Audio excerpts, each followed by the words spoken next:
I was still carrying my mother's house key in my coat pocket when my sister started talking like I'd already been cleared out. That was the first thing that felt wrong. Not wrong in the loud way.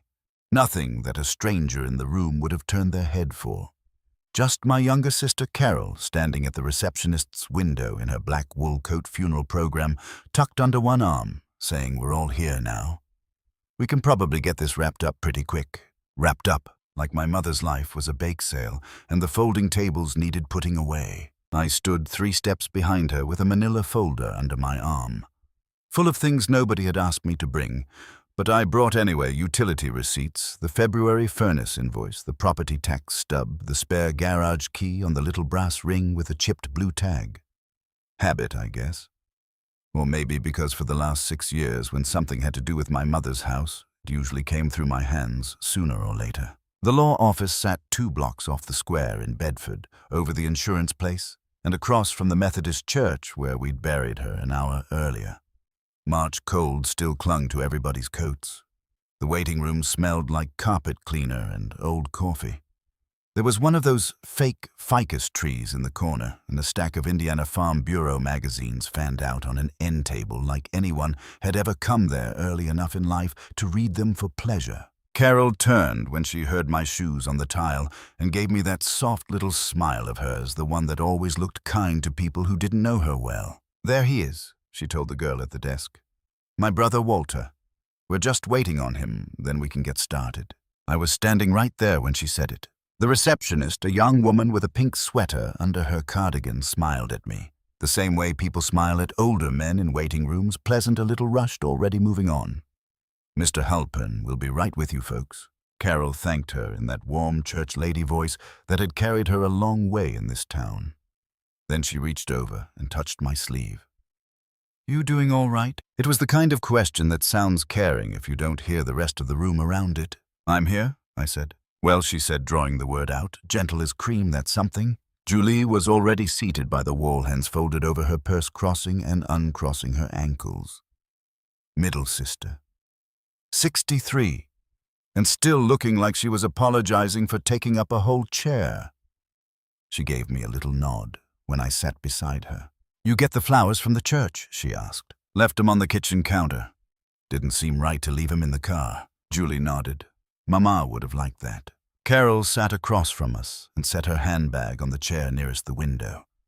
My mother's house key felt heavier in my pocket all at once. Funny thing to notice maybe, but when you've spent enough years being the man who carries the spare key, you notice when other folks stop seeing there's a reason for it. My niece Dana came in a minute later, balancing 2 cardboard trays of coffee from the diner by the highway. She was Carol's oldest, 42, all brisk ponytail and clean boots, and that air of a woman who had learned from her mother how to speak decisions before anybody else had named them. She handed drinks around, got mine wrong, hazelnut too sweet, but I took it anyway. "We almost got you black," she said. "Mom couldn't remember if you still drank it that way." "I never did," I said. She blinked once, then laughed lightly as if I'd corrected the weather. "Well, guess it's been a day." Carol reached for the tray. "Honey set those there. Careful, that side table wobbles." I looked at the styrofoam cup in my hand and thought about how many mornings I'd stood in my mother's kitchen, pouring her coffee half regular and half decaf because straight regular made her heart race now. How many times Carol had called around 10:30 saying, "You're better at those little routines than I am, Walt." Like it was a compliment to know how your mother took her coffee after her hands got too unsteady to pour it herself. Mr. Halpern's secretary came out and told us he was finishing another call. Carol rose halfway from her seat before the woman was done talking, like the thing was already hers to manage. "That's all right," she said. "We've got a few things to talk through anyway." Few things. Another phrase that landed wrong. Julie asked if anyone wanted cream, though the cups were already fixed. Dana had her phone out and was thumbing through something. Carol leaned toward her and said, not exactly low, "Well, if the house goes the way we think, that back bedroom will finally be useful. Jason's boy could sleep there easy on holidays." I looked up. "Dinah didn't," that's what I said. "And if we clear out some of the old dressers, the room won't feel so shut in." Julie glanced at me, then down at her lap. Carol must have seen my face because she gave me one of those smoothing looks. I just mean, eventually, Walter. Down the road. Nobody's doing anything today. Nobody's doing anything today. Except naming futures in front of me. I took a sip of the wrong coffee. Too sweet and a little burnt. That room still has Mama's quilt chest in it. Well, yes, Carol said. For now. For now. There are families that fight with plates breaking and voices up high. Ours wasn't like that. Ours did its damage in smaller ways. A hand on your arm while you were being corrected. A sentence said around you instead of to you. A softening word tucked into the middle of something hard, so if you objected, you looked like the difficult one. It had been that way since we were kids. Carol had the gift for walking into a room and making people feel included while she decided where everybody belonged. I was the one Daddy hollered for when the mower belt snapped, when the shed roof leaked, when the truck wouldn't turn over in January. Useful was my family's favorite thing to call me, as long as nobody had to say important. Donna sat down by her mother and crossed one leg over the other. Are we thinking we'll list in spring, or does that take too long with probate? There it was again. Not even a question shaped like a question. Just a road already laid out. Carol made a little face like everything was such a burden. Well, we'll see what Mr. Halpern says. But honestly, it would be a shame to let the place sit. You know how quickly an empty house starts going. Empty house. I thought of the bread box on my mother's kitchen counter, the one with the loose hinge I kept meaning to tighten properly. The Afghan still folded over her living room armchair.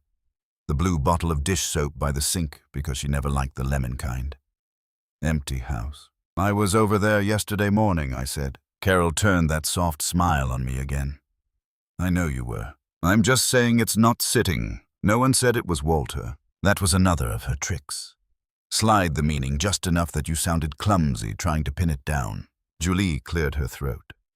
Maybe we ought to wait and see what the papers say. Carol nodded like Julie had offered wisdom instead of a plea for oxygen. Of course. That's all I'm saying. Donna handed Julie a napkin, then looked over at me with a polite little tilt of the head. Uncle Walter, are you planning to stay around here long after all this is settled? The room went still in that very ordinary way rooms do when nobody wants to admit something has been said plain. I looked at her. Stay around where? She blinked suddenly, aware maybe there was a wrong answer somewhere nearby. Town, I guess. I just didn't know if you were heading back right off or what. I'd lived 10 minutes south of town for 38 years. Carol gave a small laugh. Dana means once everything's figured out, Walter. Once everything's figured out. I set the coffee down before I spilled it. My hand had started shaking a little, not from age, just from that slow, hard pressure that builds in a man when he's trying not to embarrass himself in public. I'm not sure what exactly you think is being figured out, I said. Carol's eyes softened even more. Oh, don't be like that. We're all tired. There was the explanation. Funeral week clumsiness. Everybody means well. Don't be like that. I might even have taken it if she hadn't reached over just then and straightened the cuff of my coat like I was a boy she was trying to make presentable. The secretary opened the inner door. Mr. Halpern can see you now. We stood. Carol picked up her purse. Donna gathered the cups. Julie rose slow, twisting her wedding ring once. I was the last one through the doorway, still with my mother's key in my pocket and that folder under my arm, like a fool carrying proof to a place that hadn't asked for it. Thomas Halpern was behind his desk in a grey suit, reading glasses low on his nose. He was a careful man. I'd always liked that about him. He didn't waste words, and he didn't act like grief entitled people to become idiots. He had 3 estate folders stacked square in front of him. And on top of them, laid separate from the rest, was a cream-colored envelope with my name written across it in my mother's hand. Thomas Halpern rested his fingertips on that envelope a moment before he looked up at us. Mrs. Mercer left instructions. He said that this be opened before we discuss any estate matter. Carol gave a small, polite smile. Of course, it was the kind of answer people give when they think formality is about to confirm what they already believe. Mr. Halpern slid a letter opener under the flap with the same care a man might use trimming a photograph out of old paper. The room had gone quiet enough that I could hear Julie's bracelet tap the arm of her chair when she shifted. I kept looking at my name on that envelope. My mother's handwriting had gotten shakier the last year, but it still leaned a little right at the end of a word, the way it always had. She used to label freezer bags like that. Sweet corn July. Chili no beans for Walter. Mr. Halpern drew out several folded sheets and one smaller stapled packet. "This is a personal letter from your mother, Mr. Mercer," he said to me. She directed that I read it aloud. Carol's smile thinned. Aloud, he did not look at her. Yes, I felt my thumb run the edge of the folder in my lap until the paper cut into my skin. Mr. Halpern adjusted his glasses and began. "Tom, if you are reading this in front of my children, then do not soften it. I am leaving these words because some things in this family have been left unsaid too long, and silence is how the wrong child gets buried while he is still living." Nobody moved. My mother had never used words like that in company. Not once in 92 years. She could say a sharp thing in a kitchen if the screen door was shut, but not in company. Mr. Halpern kept reading. "Walter has carried more of my life these last years than anybody has admitted plainly. He handled the repairs, the driving, the medicine pickups, the tax papers, the furnace men, the roofing payment, and the 1,000 small matters that do not look like love from the outside, only because they are the part of love that bends its back." My face went hot all at once. I wanted him to stop. I wanted him to keep going. Across the desk, Donna sat a little straighter. Carol had gone very still. Julie was staring at the floor. When my porch rail gave way in November 3 years ago, it was Walter who came in the sleet after dark and fixed it by truck light so I would not fall before morning. When I had the spell in the grocery parking lot, it was Walter who left work and took me to Bloomington. When my water heater let go on a Sunday, it was Walter who paid the deposit because I did not have it handy and because he knew I would be embarrassed to ask. A Sunday water heater. I could see it plain as if the room had tipped and poured the past out at our feet. Basement floor, half under water. Mama standing in her robe at the top step with both hands gathered under her elbows like she was cold clear through. Carol on the phone from Louisville saying, "I wish I were closer, Walt. You always know what to do with these house things." I had gone down to Hensley's Hardware when it opened Monday morning and put $820 on my card because the old tank had split wide as a grin. At the time, it had not seemed like a story, just a thing that needed doing.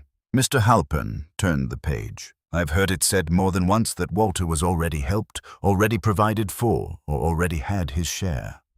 That is not true. The truth is nearly the opposite, and I will not have him made smaller by the very steadiness that let the rest of you sleep. Carol inhaled through her nose. "Tom," he raised one hand, not rude, just final. Then he read on. "He has been useful in this family so long that some of you got careless and began to mistake usefulness for having no claim. I know what has been said around me, and after you thought I was no longer hearing well, I know what was called practical talk. I know what was being counted before I was buried. That was the line that got me, not the money, not the house. That sentence. I saw my mother at her kitchen table last August with her hearing aids out, rubbing the bridge of her nose after church lunch. Carol in the next room with Dana saying low but not low enough. Well, Walter's fine. He's got his little place and simple needs. We'll have to think bigger picture with the house. I had come in through the mudroom with tomatoes from my garden and found Mama folding the same church bulletin smaller and smaller in her lap. At the time, I told myself maybe she hadn't caught it. Maybe I hadn't either, not squarely. A man can live a long time by stepping around what hurts him if he's got enough chores to hide behind. Mr. Halpern set the first pages down and picked up the stapled packet. Mrs. Mercer also attached documentation supporting the estate changes she made 14 months ago and updated 3 months later. He laid the packet on the desk and turned it so we could see.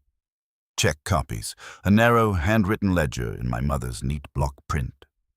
Dates, amounts, notes in blue ink, roof deposit. Walter advanced, pharmacy chair copay, Walter paid, driveway ice treatment, Walter, stair rail materials.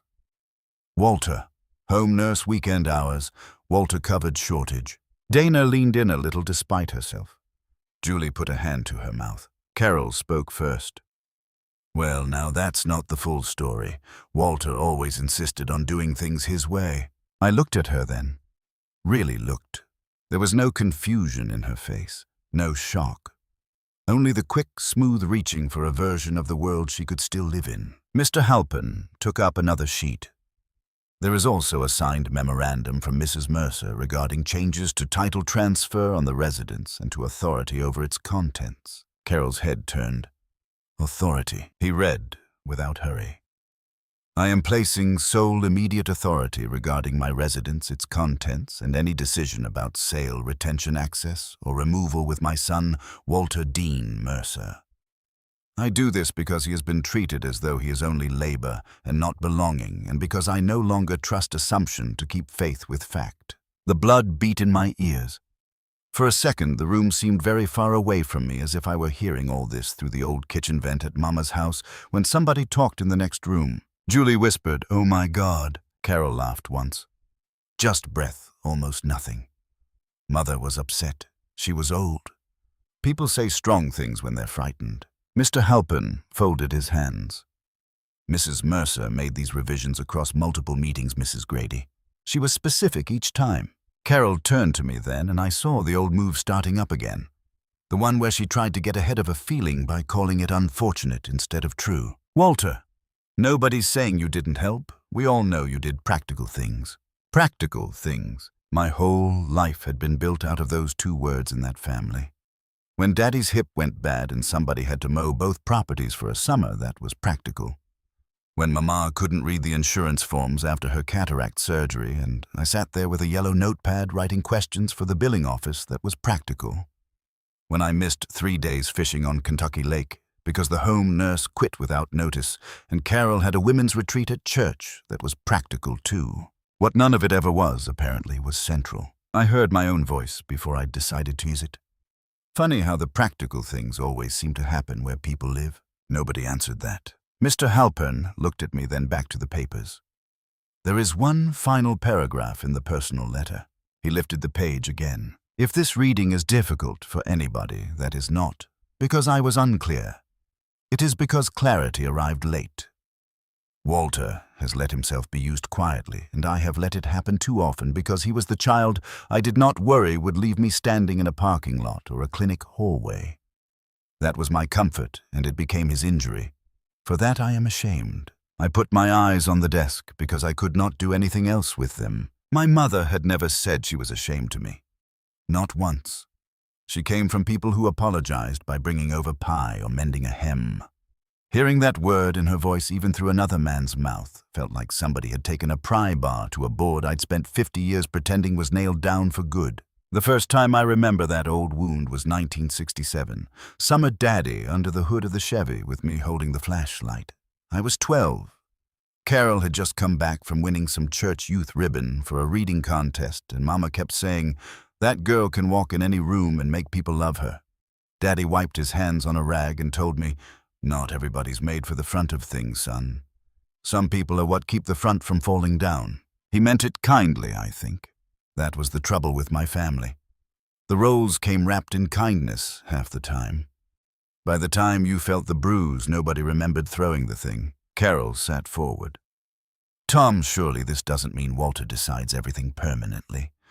Mother may have wanted to recognize his help, and that's fair, but we're still her children equally. There are separate inheritance distributions," Mr. Halpern said. "Those can be discussed next, but regarding the residence and contents, because if this is just about not rushing," Carol pressed on, "then naturally we can all be reasonable adults. Nobody is trying to take anything from Walter." That almost made me laugh. Not because it was funny, because it was the cleanest lie in the room. My eyes went to the ledger again. My mother had written in the margin beside one of the roof payments, "Walter said not to bother keeping this. I am keeping it anyway." It was such a little thing. So exactly her. Stubborn in private, careful in ink. All at once I understood something worse than being overlooked. This had not started after the funeral. It had not even started with the will.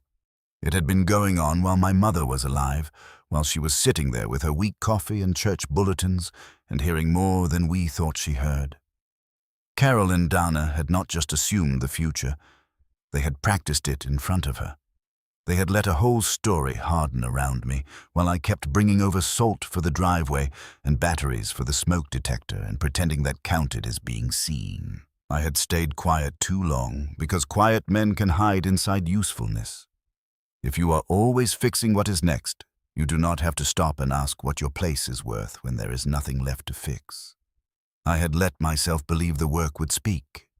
That was the part that cost me. Mr. Halpern took off his glasses and looked directly at Carol. To be plain, he said, Mrs. Mercer vested sole authority regarding the house with Walter.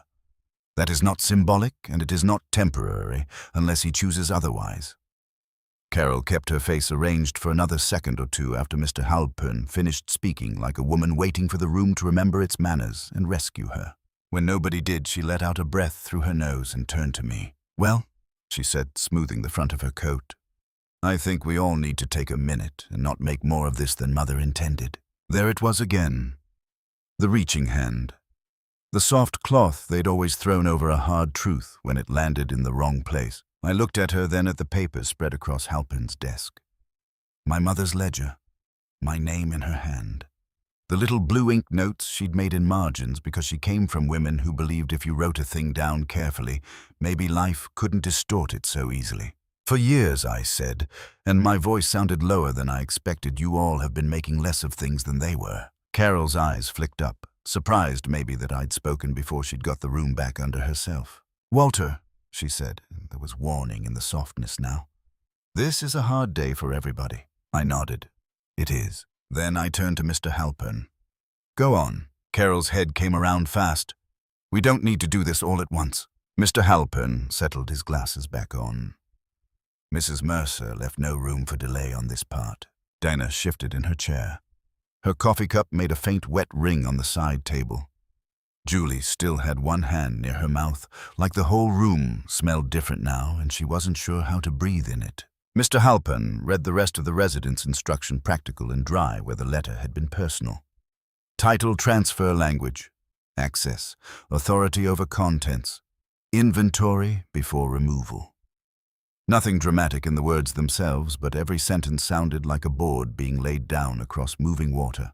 Carol waited until he finished, then gave a small tired smile meant for all of us and none of us. "Well," she said, "of course nobody was going to rush in and start hauling things off.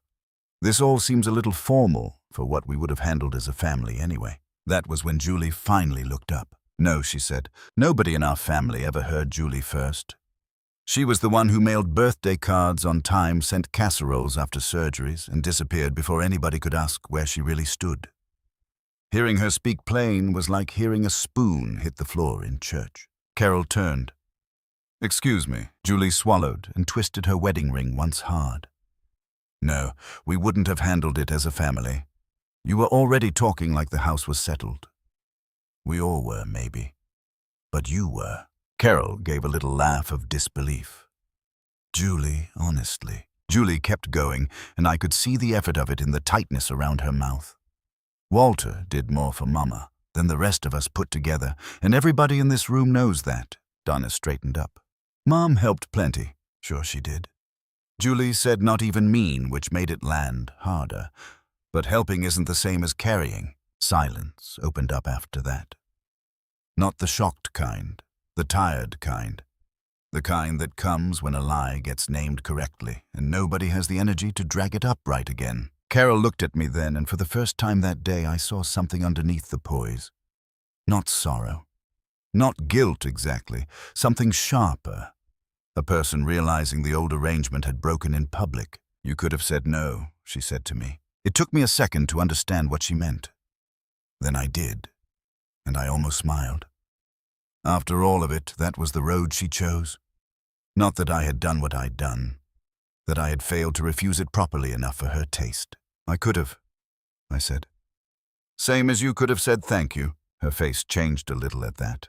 "Not much, just enough." Dana looked between us. "This is getting ugly." "No," I said, and I turned toward her because she was old enough to hear a thing straight. "Ugly was asking me how long I planned to stay in town while your grandmother was still in the ground." That one hit. Dana's mouth opened then shut. Color rose up her neck.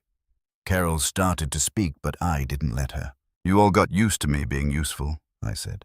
"So used to it, you decided useful meant temporary.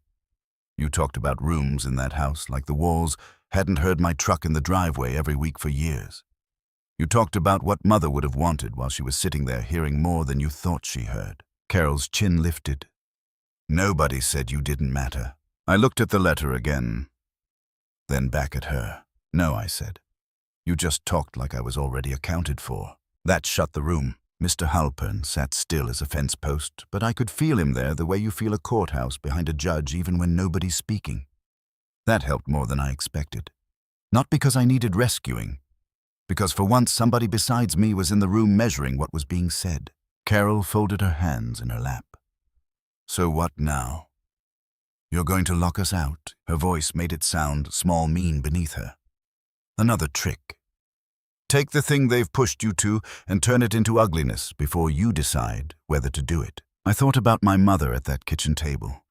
Her glasses down on her nose, receipts spread like playing cards. Walter said not to bother keeping this. I'm keeping it anyway. I thought about the porch rail in sleet, the water heater, her church shoes lined up under the bench by the back door, because she still believed in putting things where they belonged. "No," I said. "I'm not locking anybody out." Carol relaxed a little too soon. "But nobody goes in that house," I said. "And nobody takes one fork, one dish towel, one picture frame, one box from a closet until I walk through it first and decide what happens next." She looked at me like the room had tilted. "That's not necessary." "It is, to me. We can be adults about this. We should have been already." The words came out calm. That was the part I felt strongest about later.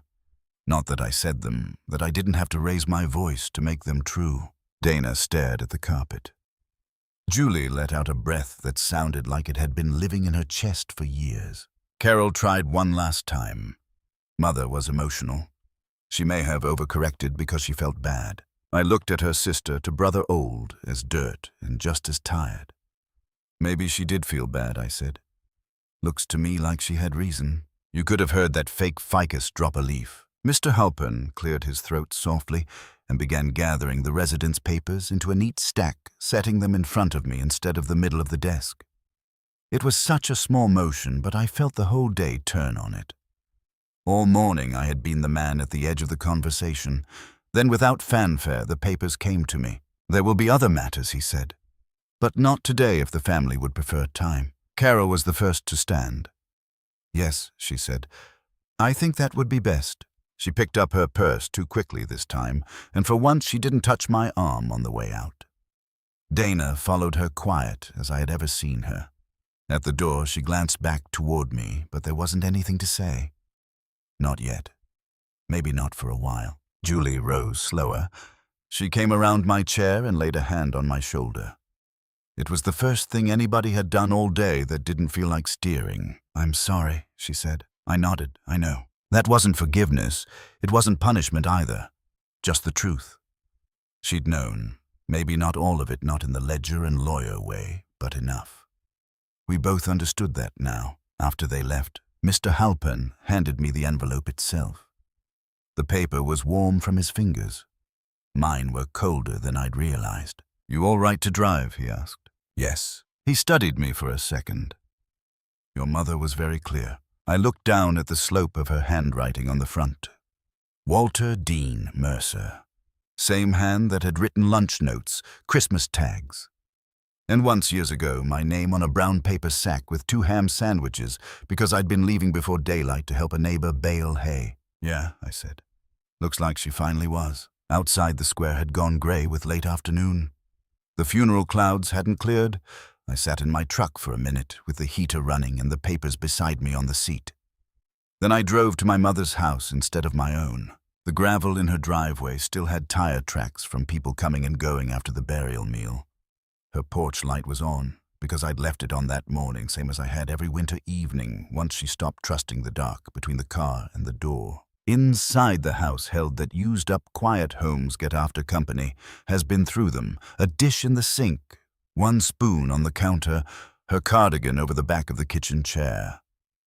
The yellow casserole somebody had brought from church still wrapped in foil on the counter untouched. I set the papers down beside the bread box and stood there a minute with my hand on the laminate. Then I walked through every room. The back bedroom still had the quilt chest at the foot of the bed.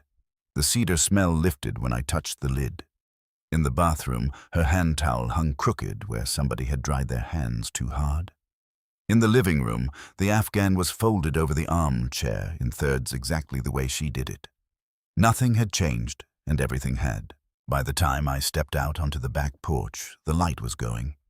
Indiana dusk, flat and blue and honest. The kind that doesn't ask a thing of you, but to stand still in it. I put one hand on the storm door and looked out over the yard. The bird feeder by the maple hung half empty. The garden beds were dark patches now waiting on spring. Somewhere down the road a dog barked twice and quit. All those years I'd told myself the work was enough. That if you kept showing up, the house would know, the people would know, somebody would know. Turns out my mother had known. Too late to spare me the lesson. Not too late to leave it written down. Behind me, the kitchen smelled faintly of coffee and dish soap and the last casserole dish from a church supper. I let the door ease shut in my hand. It closed with that same soft click she used to leave after supper. And for the first time in a long while, standing there in the cold, with the evening coming on, the house did not feel like a place I had kept standing for other people. It felt like something that knew my name,